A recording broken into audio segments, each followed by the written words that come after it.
All right, Coach. So last week we talked about the Princeton offense. Now we're going to talk about, how to kind of even the playing field with it. So explain to me why the Princeton offense evens the playing field and how. And like we talked about last time, the big reason that teams run Princeton, or at least especially early on, is eventually going to be that underdog. And you have, and if you're the underdog, you have to have a style and a way of playing so that you can compete in that game. And that's the very core problem that we have as coaches. How are we going to win those games that we're not supposed to win, or we don't have the players?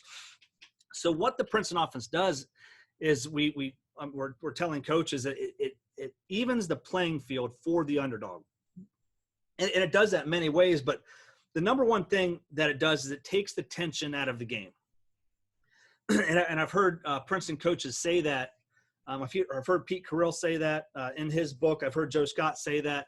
And when I was first learning it, I was like, I see that a little bit. I understand a little bit, but it wasn't until I was really coaching it as a head coach where it clicked, where what they mean by that, let's say that you're trying to enter the ball on the wing. Right. Okay. What do most kids do when you're running your offense to get open on the wing? Is first of all, first thing they do is they run straight to the 3-point line, right? If you're going to open gym, how many kids run to the 3-point line and then the ball's kind of to the floor, and how many of them try to, they either just kind of step back out, or, in a more structured season, a lot of coaches, they're going to V cut, or they're going to L cut or circle cut to try to get, if they're not setting some kind of down screen to get open.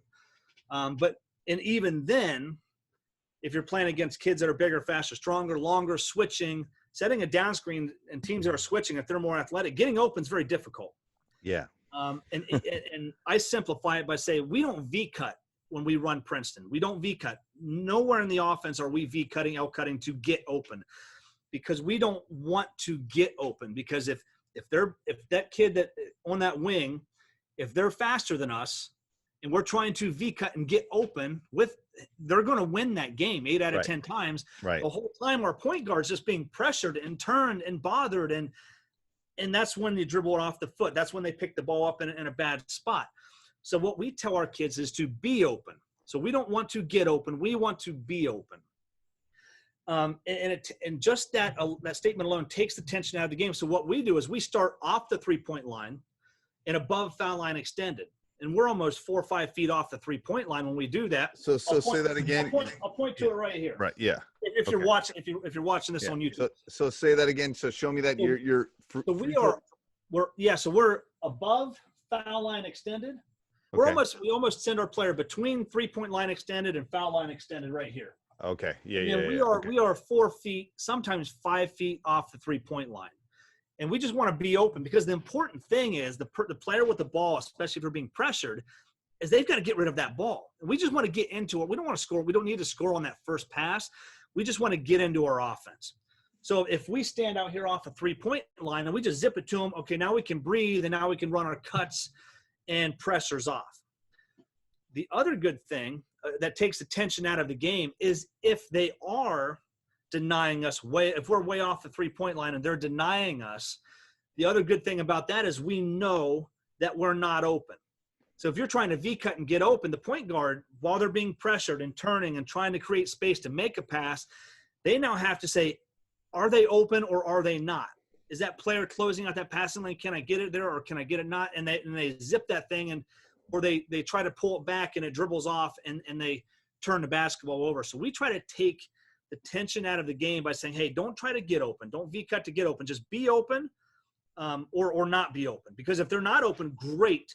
Our point guard knows, hey, you're not open. Now we can go do the next thing in the offense. Right. We'll have something ready. If we can't throw the ball to the wing, we go right into the next thing. So it takes the tension out of the game. Okay. Oh, I love that. It takes the thinking out of the game a little bit. And when your players get in trouble. Yeah, when they start thinking. Yeah, absolutely. All the time. I agree. You want them to be able to play like it's a reflex, Well, I think that's a great pressure release from someone that's had problems getting the ball in. I mean, my goodness. Don't get open, be open. Okay. What else about evening the playing field? So what that does in turn is it It helps them make quicker decisions, helps lessen the turnovers. Like you said, if you take that thinking part out, hey, they're open or not open. We'll even tell our players, hey, if you're not sure, we'll tell the player with the ball, if you're not sure they're open, they're not open. Just take the decision making out. So it will lessen their turnovers. But the other big thing that it does, and it kind of goes with pressure releases, but is what we call tempo hacking. We want to hack we want to control the tempo of the game, and I call it tempo hacking because everyone hears Princeton, they think, oh, it's that Princeton, that pass and cut, that slow down offense. You can slow it down or you can speed it up. You know, teams have taken some of that false motion out, and you can get into your scoring options quicker. Right. But the key to win games is to control the tempo. So if we have all of these pressure releases, and so this is where Princeton starts. Where from the outside looking in, you think, well, it sounds a little complicated, but Princeton uses phases and what I call phases and combos, counters and audibles, wrinkles and misdirections, all inside the offense. So if your team is taking one thing away, you can counter that and go into the next thing. Or if your players say, hey, I don't like this look, I want to phase into this other series, you can do that. But you can control the tempo. So go through those phases again. So what's a combo? So let's say, let's talk about the core four, because that kind of blends right perfectly right in what we're talking about. There are four core sets in Princeton, and it's the low post series, the chin series, which is the most popular. Everyone. Oh my God, the chin series is everywhere in high school. Absolutely, and there's so much you can do out of it. It's unbelievable. Right. The open series or the point series. Point series everyone wants to run, but that's kind of one of the more complicated, more intricate ones. But those are the four series. So what we call a phase or a combo is when the players make when the decision's made from inside the offense to go from low post into chin. That means we're phasing from one series to another. Okay. And then we have what we call counters or audibles. A counter is, hey, we're running something in chin, but they took that away. Let's counter and go opposite, or let's counter and go back door. Or if you're running point and point's not open, we're going to run a counter to that 5-man being denied, and we're going to cross over or spin dribble and play opposite. And we would call that a counter. And we call it a counter when the defense takes it away. We call it an audible when the offensive player just decides to do it. Okay. It's like a quarterback audible. Yeah, absolutely. Yeah. Okay. And then the last thing are what we call wrinkles and misdirections. And wrinkles are like a quick hitter.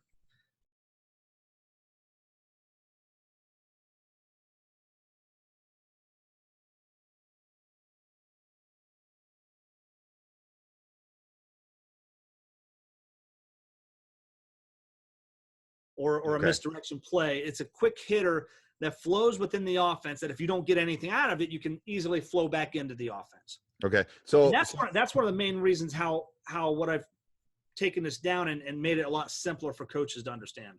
Okay. So the four core sets are what, if anybody runs Princeton, they run those four core?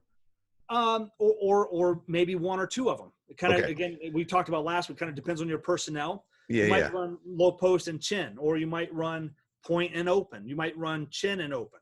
Okay, so I think everyone that's probably listening to this has seen chin, and most of them probably know low post because it's a little bit. So explain open and point to us. Open is a series. They say basically, in the open series, your 5-man gets the ball at the top of the key. That's the spot on the floor that we actually call the point.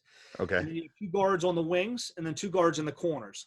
So it's basically an open post offense at this point. Now we run specific movements where we'll go back door, we'll come get handoffs, and then there's all kinds of different actions you can do. Okay. But you're running. The beauty about running the open series, and I'm telling a lot of coaches, hey, you need to put in open. You got a 5-man that can handle the ball, or if you're running small ball, you got to put that guard that.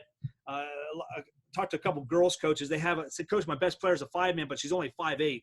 I was like, well, run open. Put her there in that open spot because you have no help side defense when the ball's in the middle of the floor like that. Right, right. So open means like kind of open post. So the name post. kind of, okay. No post. Everyone's outside the 3-point line. Yep. Okay, so before we jump into point, I want you to talk about point. Where did the name Chin come from?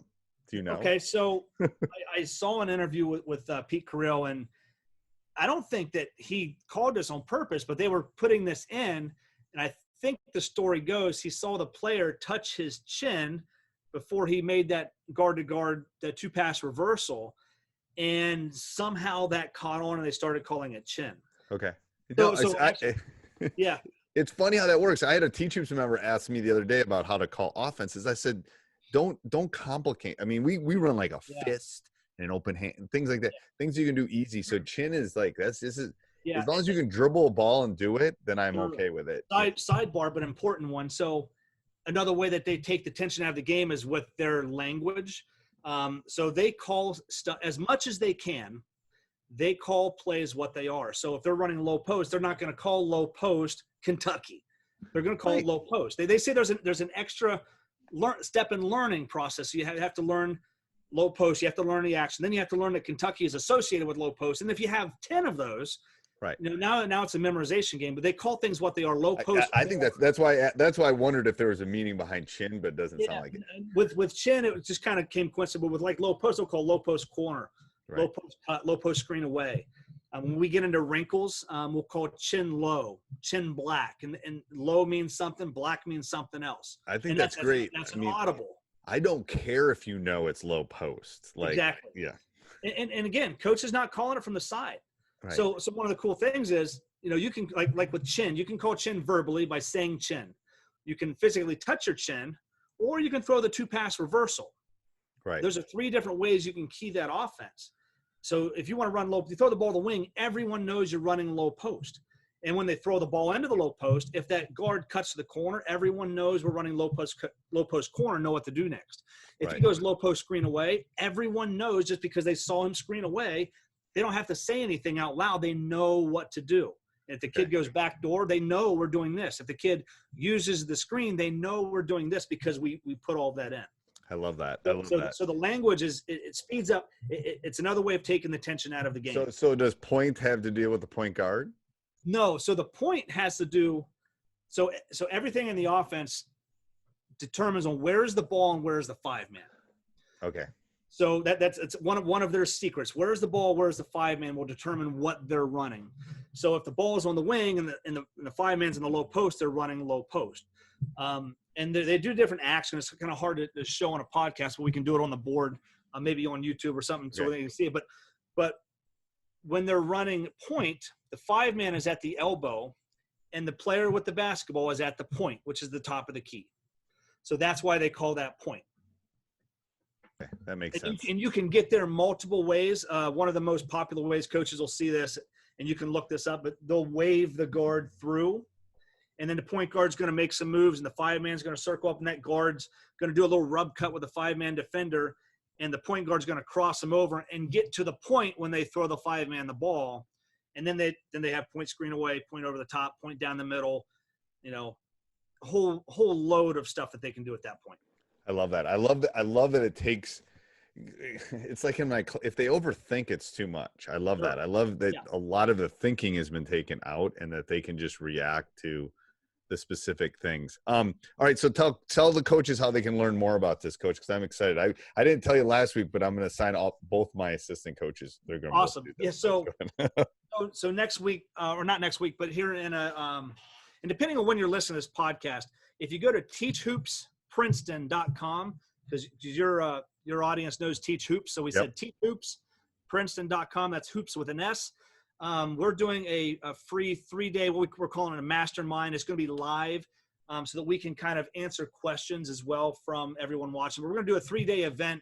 I'm going to teach as much Princeton as I can in 5 or 6 hours over a 3-day period. And if you go to teachhoopsprinceton.com, you just have to register for that. There'll either be a wait list because if you're watching this and we might not have it planned. If you're watching this maybe a year from now, there might say wait list, or you might just be able to register, put your name and email in, and we will send you an email when we're doing this event. We're doing the next one here in about a month. Yeah. I love that. If you're watching this at any other point in time, we do these sporadically. I think I've only done about 3 of them this year. And we might, only do, 1 or 2 a year. So yeah, I love what I love, coach, is that you're not doing like 12 minutes of if you sign up for this, trust me, this is going to be like, you're going to learn if this is the right road for you. I'm telling you. If you're going to be an underdog, if you look at your schedule and say, listen, hey, it doesn't matter if you're rebuilding or really if you're going to be the favorite in most of those games, eventually, if you're trying to win your league, You might say, okay, we can beat 5 of these teams, but those top 2 teams, we're going to have a hard time beating. And if they run a ball screen offense and you run a ball screen offense, whoever's got the better players is going to win. Right.